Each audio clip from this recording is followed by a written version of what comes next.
I'm making a cheesecake, so to make a cheesecake I need some cheese, and this is what we call white cheese. One is, it looks like this, you can see it's quite hard, and this one is a little bit softer. So any of this cheese is perfect to make a cheesecake, but this one we would have to mince in the mincer at least twice, so it's a bit messy job. But the cheesecake is perfect after this. It's because usually cheesecakes after baking they will collapse a little bit, and with this cheese they're not gonna collapse that much, so they will keep. And this cheese is softer, so this probably could be used straight away, just to put it into the food processor. So I've got all this cheese. I could use it to make a cheesecake, but I don't want it. And my reason for that is that I'm gonna make my own cheese. It's very simple, and I'm gonna show you how to do it. To make the cheese we need some soured milk, and I've got buttermilk, which is pretty much like soured milk. We can use yogurt as well, it's okay. But we have to make sure everything is 100% natural. So soured milk, but natural soured milk. Can be yogurt or buttermilk. I'm using buttermilk. I think buttermilk is better because it's got nice and creamy taste.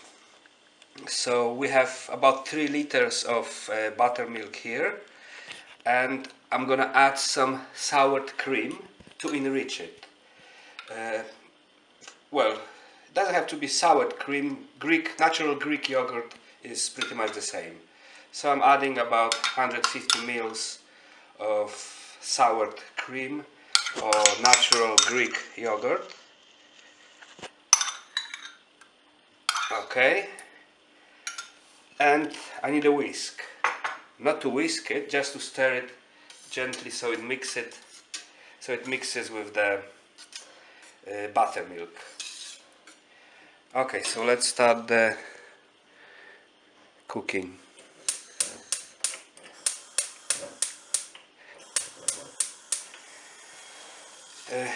To make farmer's cheese, we need to heat it gently on a heat.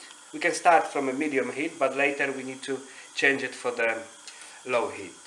And the secret is to get the temperature. It has to be even, in the whole pot, and it's 70 degrees, so I've got a thermometer to do that.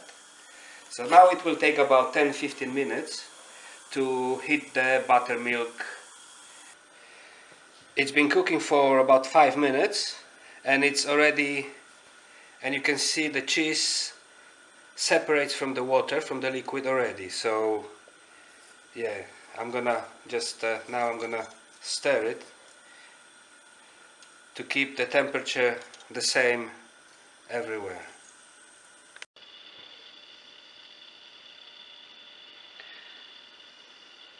I'm checking the temperature, and after 8 to 10 minutes we have roughly 50, almost 50 degrees.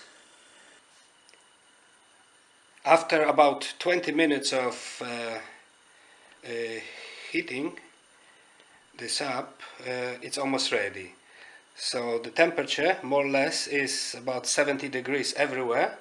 It can be slightly more, up to 75, but when it's too much, when it's over 80, we can destroy our cheese. So you can see the cheese is already forming. We have lumps of cheese here, and it's just about to start boiling, so we have to turn the heat off just before it boils. So let's do it now. Cheese almost ready, and now we have to give it some time to cool down, and when it's cooled down to the room temperature, I'm gonna strain it, and I'll show you the next step later. After 2 hours the cheese has cooled down, so it looks like this now. You can see it's separating, so I'm gonna strain it on a sieve slowly. Let's see the cheese, lots of cheese. There we are.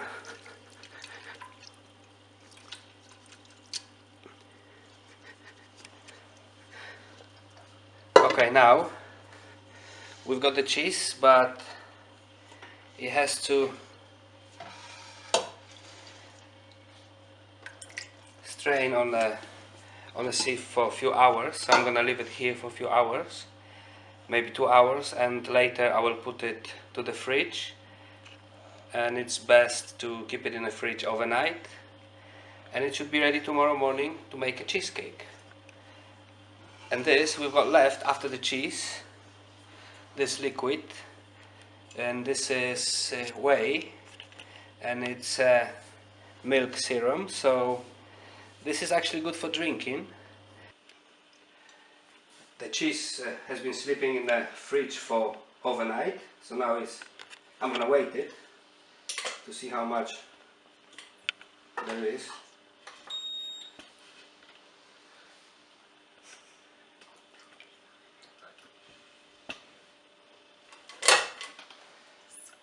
So it's 900 grams of cheese.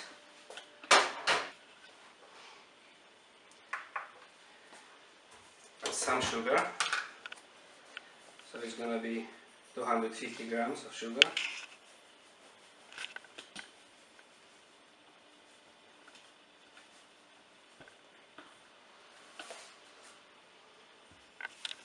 Okay. Melted butter, 70 grams.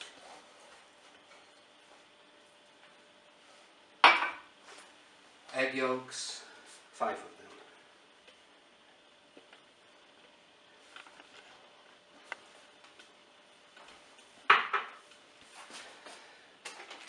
Baking powder, teaspoon of baking powder.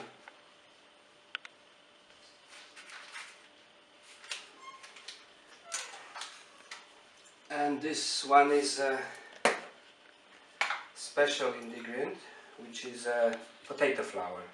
So I have 1 tablespoon of potato flour here.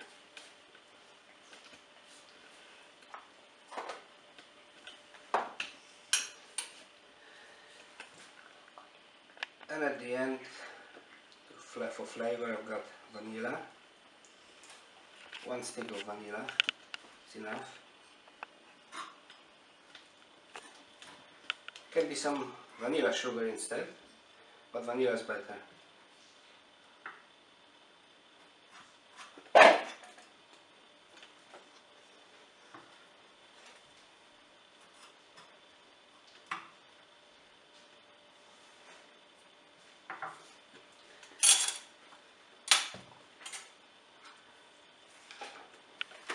So there's everything, and now I have to blend it into a smooth paste, which will take some time, probably at least 5 minutes or more.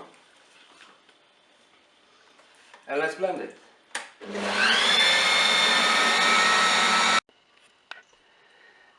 I'm gonna bake the cheesecake in a spring tin.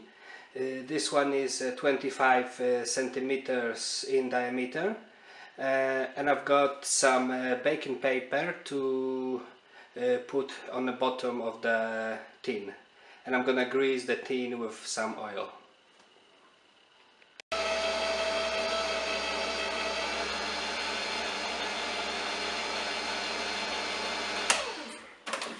Okay, so the cheese paste is ready. It's very smooth. And here I've got beaten egg whites, and I'm gonna put all this here. Oops, too much. Yeah, and just fold in the egg whites gently. And now the cheese.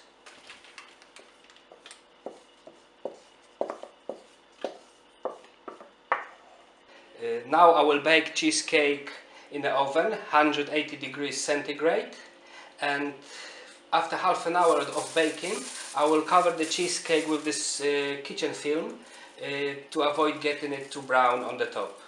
And time of baking is 50 to 55 minutes. So almost 50 minutes of baking and the cheesecake looks like this. I'm gonna keep it in the oven for 1 or 2 hours and let it cool down. This is a gooseberry jelly and I've got 2 packages of this. I'm gonna dissolve it in the water, and this is gonna be my topping for the cheesecake.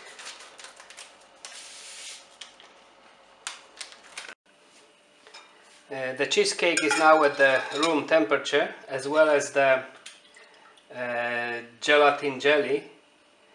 This is gooseberry flavored gelatin jelly solution, and it's about 700 milliliters of that, and I will just put it all over my cheesecake.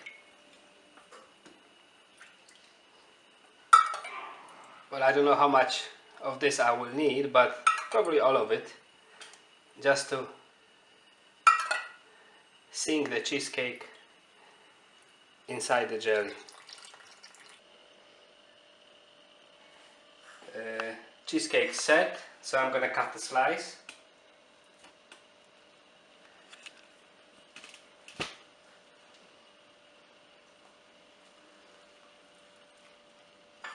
And a slice of cheesecake